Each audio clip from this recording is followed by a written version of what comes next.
Olá, tudo bem? No último vídeo a gente definiu onde a gente quer chegar, né? Você recebeu uma tarefa de definir 6 objetivos para você. 3 profissional, 3 pessoais. Então, a partir daí a gente já tem onde a gente quer chegar. Mas não adianta a gente fechar os olhos e não entender o que nos para no meio desse caminho, o que nos rouba a energia. Dessa forma, é importante a gente nos fazer a pergunta: o que me desmotiva, o que me para, o que me rouba energia, o que me impede de avançar? O que tem me roubado energia? O que tem me tirado do eixo? É alguém gritar comigo? É alguém desacreditar o meu trabalho, o que eu faço? É alguém me deixar falando sozinho, não prestar atenção no que eu estou falando? Muitas vezes, quando isso acontece, a gente já entra em modo de defesa e se comporta como se o outro fosse fazer aquilo antes dele fazer. Então, para me proteger, eu já nem olho para ele não poder gritar comigo. E se ele gritar, eu já botei uma barreira na frente. Então, para me proteger, eu não me esforço no trabalho, porque se alguém reclamar comigo, eu posso falar para mim mesmo: eu não estava afim mesmo, eu fiz de qualquer jeito porque tinha que fazer. Para me proteger, eu não me conecto com quem eu estou conversando, porque se essa conexão fosse da minha parte, vou me sentir abandonado, humilhado, sem importância. E se. Identificar o que nos rouba a energia, a vontade de fazer, nos ajuda a perceber quando esse ladrão se aproxima. E assim nós podemos nos defender dele, impedir que ele nos roube. Para impedir que ele nos roube, precisamos parar de levar as coisas para o lado pessoal. Alguém diz ou faz alguma coisa e pronto, já montei toda uma história, um contexto daquilo. Tudo imaginado. Muitas vezes nós nos sentimos magoados, negligenciados, ofendidos, traídos pelo outro. E é nisso que a gente acredita, que é culpa da outra pessoa, que ela é responsável pelo que eu estou sentindo, que ela é o único culpado, de mais ninguém. De quem é essa voz que vem na nossa cabeça quando a gente passa por isso? Essa voz, muitas vezes, é do ego. É ele que pensa que os outros devem nos levar em consideração. Nosso ego é que não quer ser criticado de forma alguma.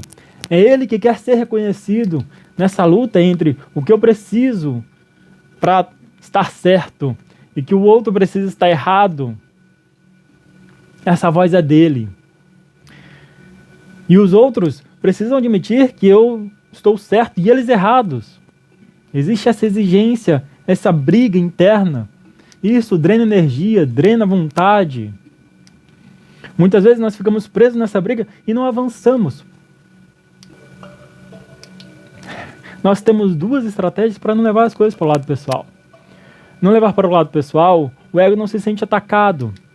Se ele não se sente atacado, ele não precisa se defender. Não desperdiça energia à toa. E eu posso me focar no que realmente importa. A primeira estratégia é: isso não é sobre mim. No geral, as pessoas pensam que tudo acontece por elas, sobre elas.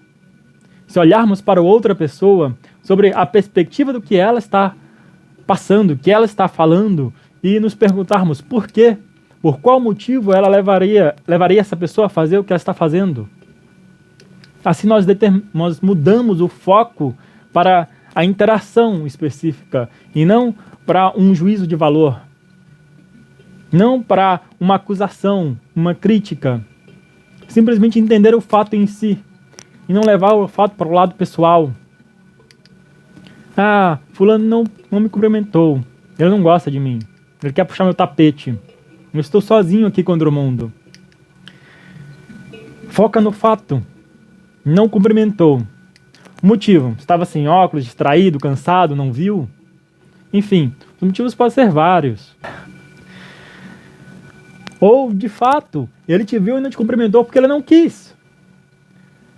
Porque ele e você não se dão muito bem, e isso todo mundo sabe. Mas atenção, foca no fato em si, cumprimentar. Nada mais que isso.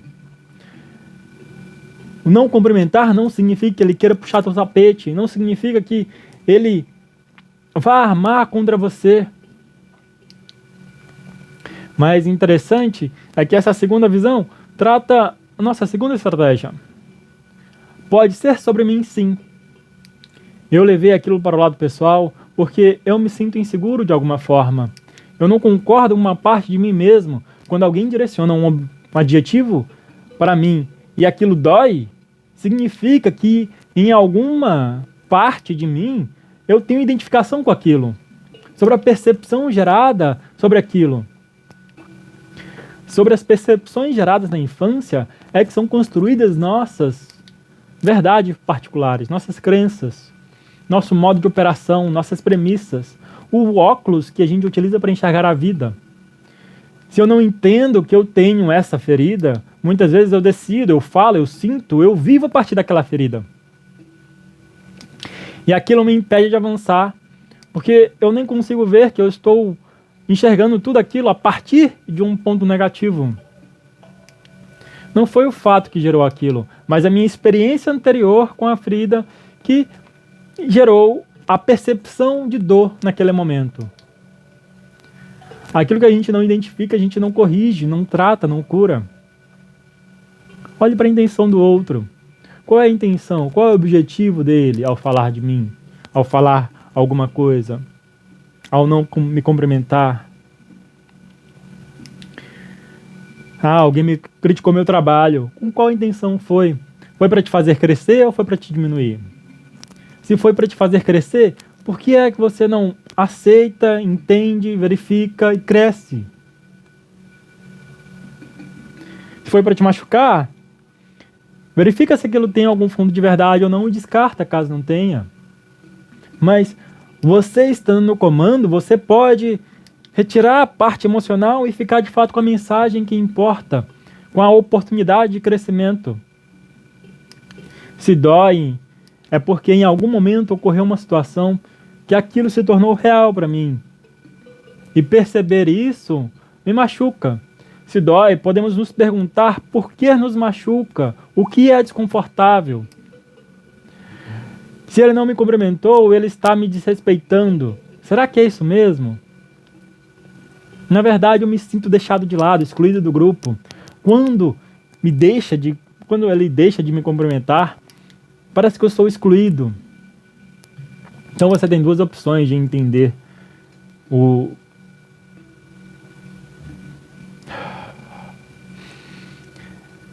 Então você tem duas opções. Entender que você não fará parte de todos os grupos e tudo bem. Você não tem que fazer parte mesmo de todos os grupos. Ou se resolver com ele. Você vai conversar com ele, vai falar o que te incomodou, ele vai te falar o que incomodou ele e juntos irão entender um do outro as necessidades de forma saudável, entendendo os limites e limitações de cada um. E a partir daí criar uma relação saudável. Impedir que algo nos roube é assumir-se como alguém que faz por vontade própria e não por dependência. O outro não precisa falar comigo por dependência, porque eu preciso me sentir importante.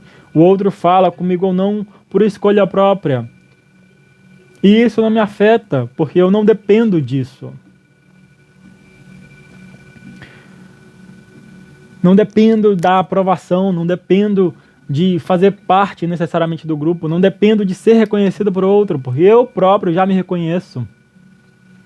Viver por decisão de fazer o que precisa ser feito.